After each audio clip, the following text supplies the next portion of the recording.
From LinkedIn News, I'm Leah Smart, host of Everyday Better, an award-winning podcast dedicated to personal development. Join me every week for captivating stories and research to find more fulfillment in your work and personal life. Listen to Everyday Better on the LinkedIn Podcast Network, Apple Podcasts, or wherever you get your podcasts.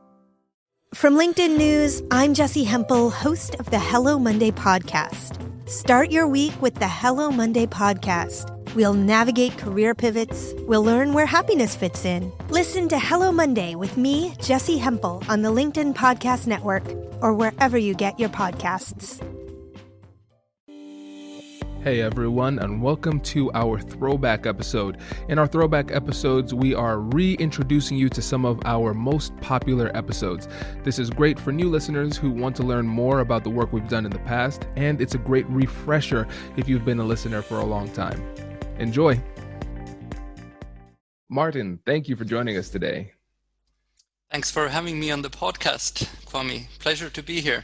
Yeah, it's our pleasure to have you. I'm excited for this one. So how about you start us off by telling us a little bit about yourself and what you do? Oh, absolutely. So a bit about personal. Well, firstly, I'm the co-founder and CEO of Pactum, and we're automating long-tail vendor negotiations with AI. And maybe a bit about personal background. So I used to be a product manager at Skype. I then set up my own startup, which was actually in farm management. We created a farm management system for farmers, and ended up selling that to the Climate Corporation, which was the digital subsidiary of Monsanto. And as a result, I became Climate Corporation's commercial lead for the whole of Europe. And my task was to, among other things, was to negotiate with big food and ag companies in Europe.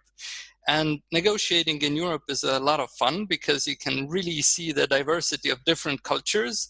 So I could begin the week with negotiating with the Ukrainians and end the week with negotiating with the French. And I thought, wow, does this really have to be so painful as it is? and I think I got to experience all the cultural differences and all the cognitive biases there are to experience in Europe. And I thought, wow, this technology could really make some of these things smoother. Wow, that's great. This is really interesting. And so the general topic that we're going to talk about is negotiating with a computer or using AI during our negotiations, artificial intelligence. So for a lot of people, we don't even know what that means as it relates to our standard approach to negotiation. So when you think about using computers and artificial intelligence in this way, as it relates to negotiation, what does that even look like?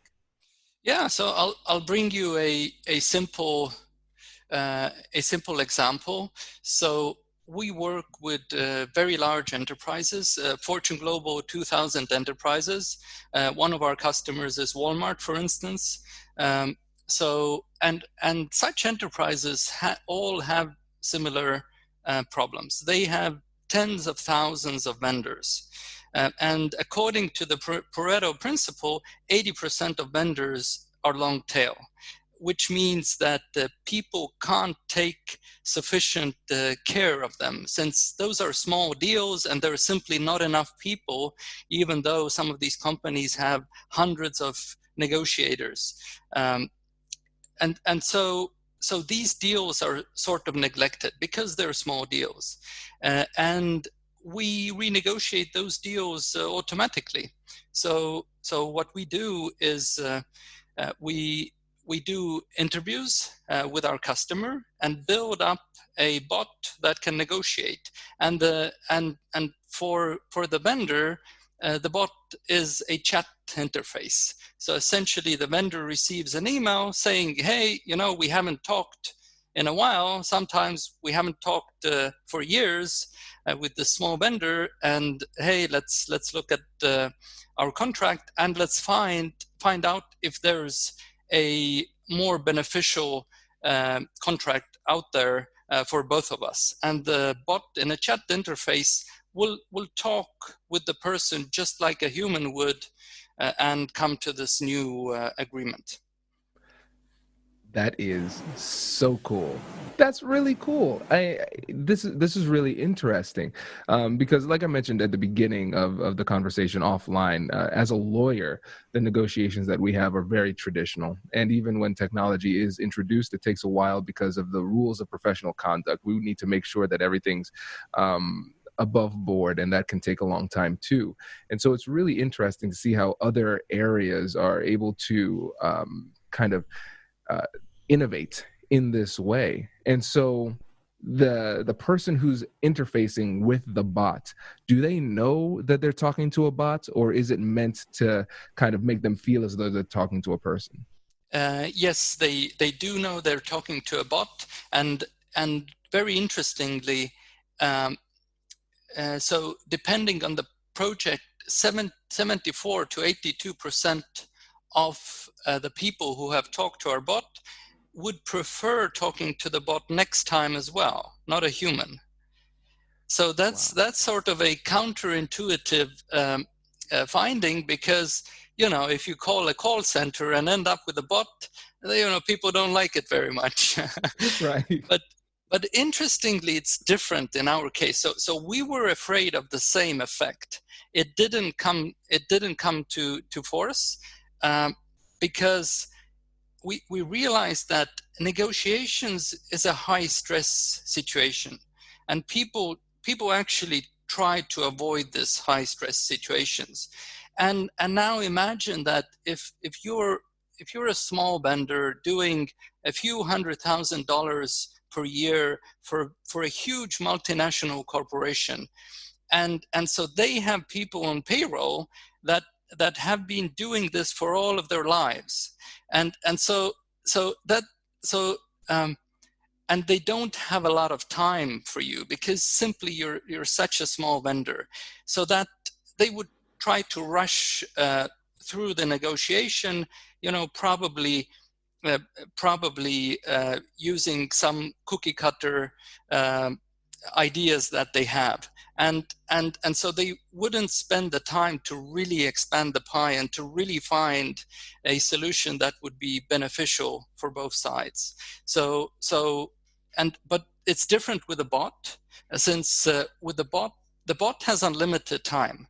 The bot will talk as long as it takes, as long as we can agree a good agreement, and so the vendor now suddenly feels in control, because they can nobody's rushing them, and they can really see all of the available options that the bot will offer to them, all of the available benefits for them to make the deal better for them, so they could reciprocate with what the bot asks. So it's less stressful. The bot is always polite, and that's feedback we're receiving a lot. The bot listened to me, and it was a pleasant conversation. So human aspects like this come into play, and they can also get a better deal. This is so incredible. This is really great. I'm glad we're having the opportunity to talk about this. And so the three main topics we discussed were, number one, the pros and cons of negotiating with a computer. Number two, answering the question if whether or not the computer can expand the pie more than a human can. And then also recognizing, like you discussed earlier, the unlimited capacity of the computer, and how does that change the computer, the outcomes in these negotiations. So let's just start off with the pros and cons. Where should we start as it relates to the pros and cons of negotiating with a computer? Yeah. So if you think about it, it's really, there are some fundamental differences in negotiating with a computer. The bot, if it's not the general intelligence AI, which it is not, then it can never strike an out-of-the-box solution. And this is for humans. It doesn't have the human ingenuity, and it doesn't create the rapport with the other person. So these are the cons. it can't play golf and drink wine with some of these vendors, and that's why we're focusing on the long tail vendors, the unmanaged tail spend. So these are the cons. That's really interesting. It makes sense. It's I was going to say it's the human aspect, right? The things that we can do to build rapport and bring people together. That's what's missing, and that makes a lot of sense. But at the same time, it seems as though what we're doing is we're making sure that we are only utilizing the bot in situations where these are small spends. It's not a big deal for the company. It's one of those smaller deals that have to happen, but we want them to happen in a way that doesn't take away bandwidth from the negotiators for the bigger deals. Is that right? Yeah, exactly. That's correct. Yeah. And so we have efficiency as one of the pros, politeness as one of the pros. Yeah. What else is there? There are interesting non-intuitive things when you think that a computer can negotiate with unlimited capacity. And I will touch on the third point of capacity a bit here. So firstly, humans are not built to think in a multi-dimensional contract space. If you think, I mean, if I was thinking back when negotiating big deals that I had, then how it really usually goes is that you identify 3 most important points, try to get those as, try to maximize those, and the rest is kind of a blur. That you try to maximize whatever option you can out of those. In reality, there's probably a combination of items which is perfect for one party and which is perfect for another party. Now, the problem is that if there are 30 items to negotiate about, the combinatorial explosion becomes so big that people aren't efficient in finding the perfect combination for both sides. And at the same time, the computers are perfect at it. So it'll find a better outcome for both sides. Does your company invest in professional development training? If you believe that your team would benefit from a negotiation workshop, all you need to do is go to our website, fill out the workshop request form, and then we'll set up a time to chat. These workshops are completely customizable, and we've done them all around the country. Negotiation and conflict resolution skills are beneficial across all professions, but they're especially useful in procurement, purchasing, sales, sourcing, and contract management. Our calendar is filling up quickly, and we even have some workshops scheduled for next year. If you think you might want one, I'd suggest reaching out soon so you don't miss out. Check out the link in the description to learn more. And now, back to the show. Brace the rudders! Raise the sails! Raise the sails! Captain, an unidentified ship is approaching. Over. Roger. Wait, is that an enterprise sales solution? Reach sales professionals, not professional sailors. With LinkedIn ads, you can target the right people by industry, job title, and more. We'll even give you a $100 credit on your next campaign. Get started today at linkedin.com/marketer. Terms and conditions apply. This is so interesting. And so let's actually break this down because I've never had this experience. So let's say I'm negotiating with this bot and I'm selling, let's say, paper towels to a company. And I'm making up numbers because I've never had to do paper towel sales. But let's say $4,000 a month is the spend for paper towels for this big company. And so I'm selling it and I say, okay, we would actually like $5,000. That's my anchor. And that's how I start. What would then transpire?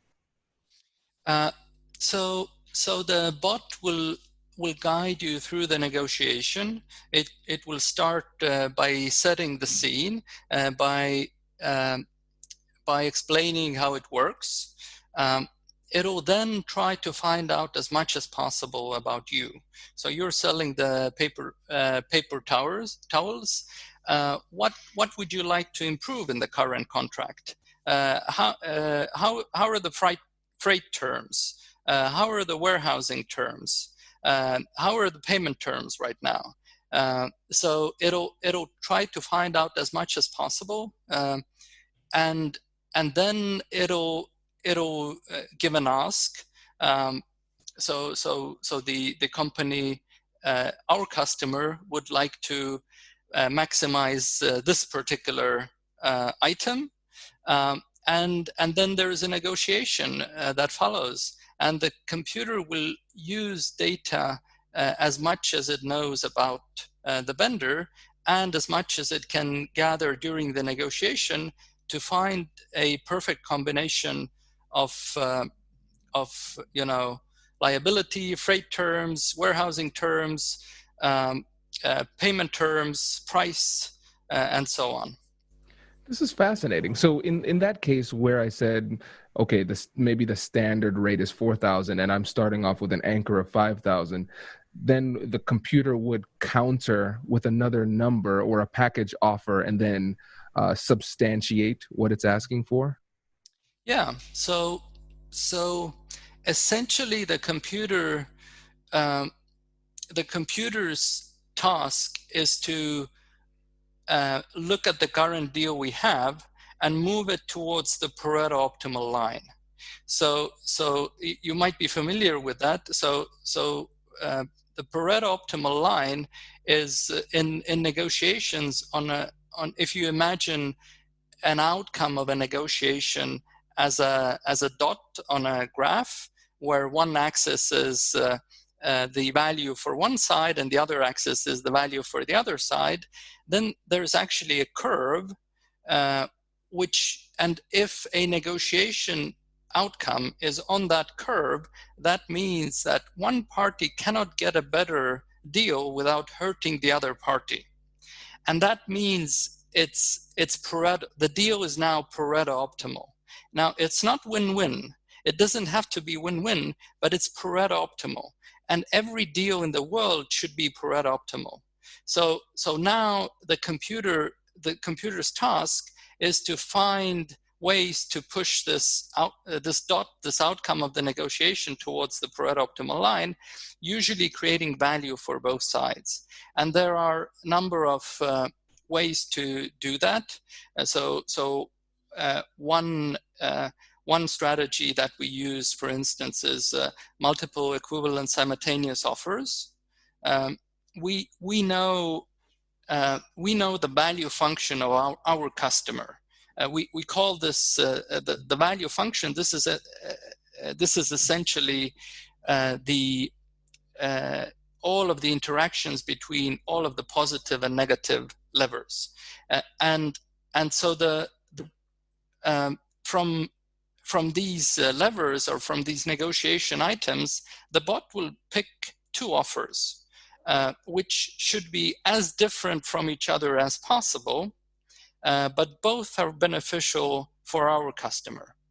And if the vendor chooses one, it is obviously better for them as well. And we've created value for both sides now. We moved this dot towards the Pareto optimal line. So this is a bit of kind of negotiation science-y explanation, but I hope listeners of this podcast were able to follow. Oh, they followed. I know they get this.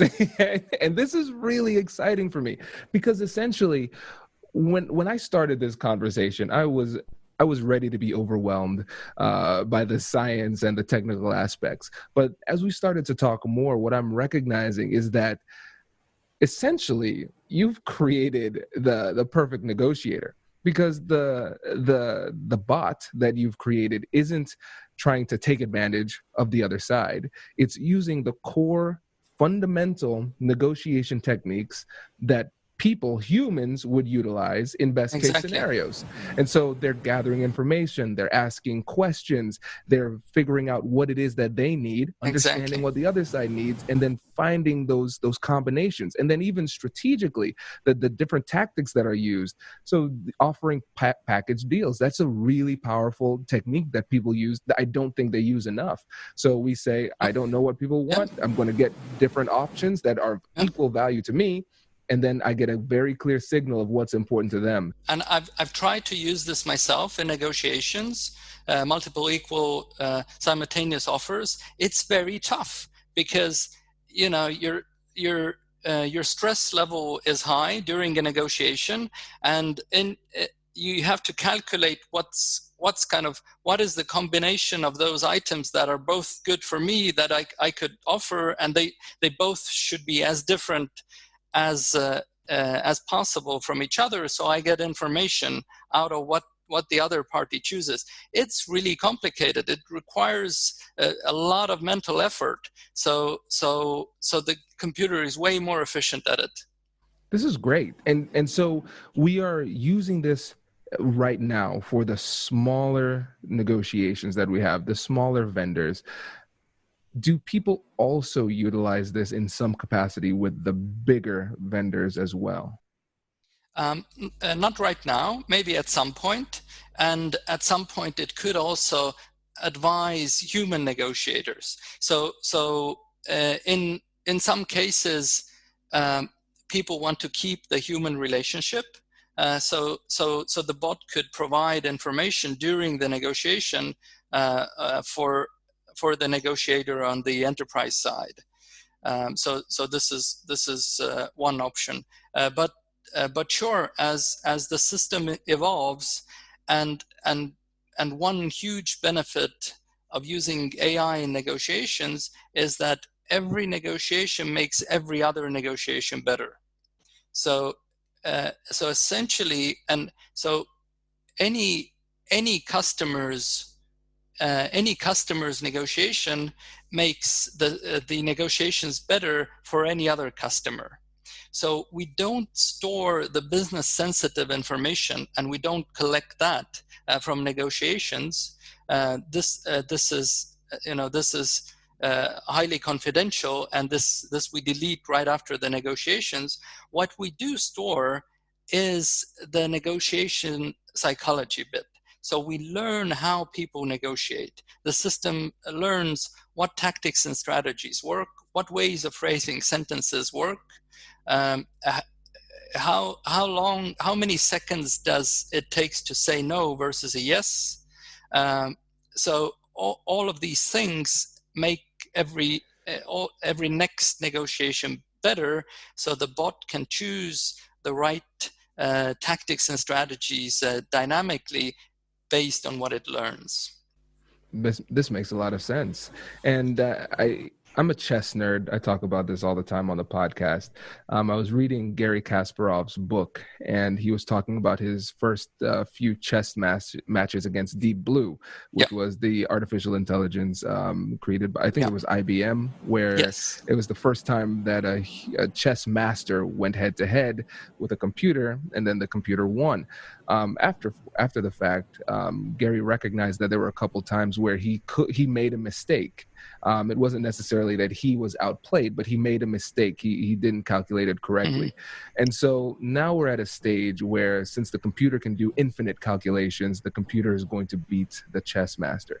But what they found is that if you pair the chess master with the computer and combine those various types of intelligences, then the combined effort is greater than what they would do individually, because the computer can have unlimited calculations, and then the human has ingenuity, that creativity that would otherwise need to be programmed. And so it's interesting to think about what the future of negotiations could be when you have the bot, the artificial intelligence, paired with an experienced negotiator actually at the negotiation table. Absolutely. So this is very exciting for the future. The bot right now learns from these long tail negotiations, and it could provide a lot of value to strategic and mid-tier negotiations, since those are also more complicated negotiations than the long tail ones. This is great. So interesting. And so there are a couple of other kind of non-intuitive pros to having a computer negotiate. One of them is that the computer negotiates parallelly, not sequentially as a human. So it can hold 500 negotiations at the same time, and thus it can do things like dynamic pricing across all negotiations. If there is a limited resource of some sort, it can use it dynamically within the negotiations, and this resource and all of the other kind of numbers and the values of all of the other levers, they change automatically in other negotiations based on what deals have already been accepted. So this is another kind of non-intuitive advantage of that. And it also brings speed, of course. So for a human to book all these calls, to have those negotiations, and the human can't do them parallelly, it takes a lot of time. For a computer, it takes exponentially less time. And one other benefit I would bring out is that the computer has no biases. So we don't learn negotiating from humans. We learn how people negotiate, and this is different. So our negotiations are actually designed by the best negotiation scientists in the world. So Jean Brett from Kellogg School of Management, she's a professor of international negotiations, is our advisor. And with people like Jean, we design these negotiations. So we always use the best practice strategies and tactics, and we, because these people are professionals, they're able to realize biases and cultural differences. But the typical problem with AI is that it also learns the biases of people. If you feed the AI with data about negotiations, it will automatically learn all of the cultural differences as well, which is not very beneficial. So that's why we do it in two tiers. We design the negotiations with professionals, and we then tweak them based on AI, based on what it has learned about people. This is great. This is really opening my eyes to what the possibilities could be. And in that last section, I think we handled pros and cons. We talked about whether or not it can expand the pie more when we talked about creating these deals that are Pareto optimal. And then we also talked about how the capacity impacts the negotiation. And so I guess really the next question is the future. Because right now you said you're the only company that's doing it, which is great to have a monopoly. But as things start to develop more, I'm assuming the market's going to change, and the way that we interact with each other, that's going to change too. And maybe we see a future where the negotiation books that we're teaching lawyers and people in the MBA courses includes in how to negotiate with a computer, with the assistance of a computer, those types of things. What does that future look like? So the future is very exciting. I like to bring the analogy of self-driving cars. If there's only one self-driving car on the street, it's not so beneficial as if there were as if most of the cars were self-driving. If most of the cars were self-driving, they could communicate with each other and make the traffic much more safer and much more smoother. And the same with negotiations. So we're actually, what we're seeing now, because we're mainly working with large Fortune 500 enterprises, most of our revenue is coming from these companies. We see that the value chain is taking notice, and they want to use the system as well. And it won't be long until a bot can negotiate with a bot.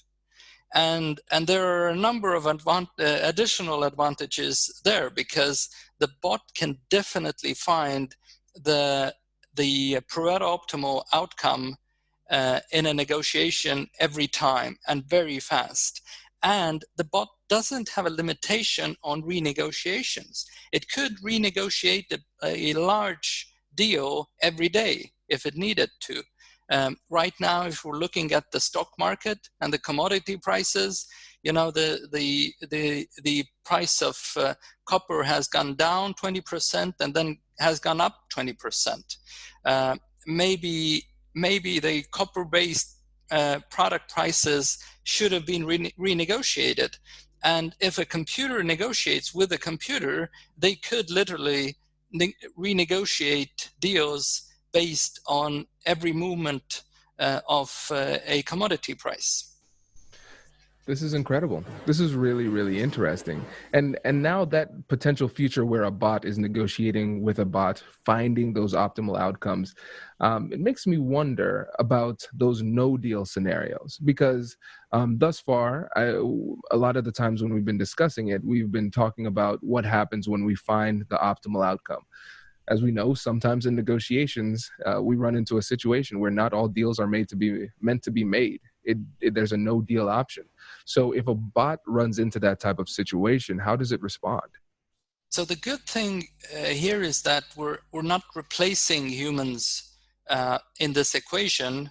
We're negotiating the contracts that aren't negotiated, since they're long tail and they're sort of neglected. So if we renegotiate those deals, and if there is a fraction of those deals which aren't able to reach an outcome, then there are two possibilities. Either the old deal remains, or we take it's called human in the loop. We take a human to continue, and then the humans can use all of their human ingenuity to in the exact place where it's needed, not on the 90% of these long tail deals, which the bot can renegotiate successfully. Yeah, this is great. Martin, thank you so much for sharing this with us. We really appreciate it. But before you go, can you let the listeners know how they can get in touch with you and tell them a little bit more about Pactum? Sure. So we're on pactum.com, and everyone can leave their email in there, and we'll be in touch. And my personal email is martin@pactum.com. So I'll be happy to. If you also mention that you've got the contact from this podcast, you've definitely gotten my attention, and I'll take special care of you. Thank you so much, Martin. I appreciate it, and I hope you have a good rest of the day, my friend. Thanks so much, Kwame. Thanks for inviting me. Congratulations! You've just joined an elite club. By listening to a full episode, you're now officially on the Negotiate Anything team. So welcome aboard. What most team members do is they subscribe to the podcast because that allows them to automatically get the latest episodes of the show. The best things in life lie on the other side of difficult conversations. Keep learning, keep practicing, and keep getting better. Your relationships will improve, your career will soar, and you'll have the confidence you need to get the most out of these crucial conversations. Again, thank you for joining the team. We're excited to have you, and I will see you in the next episode. I'll catch you later.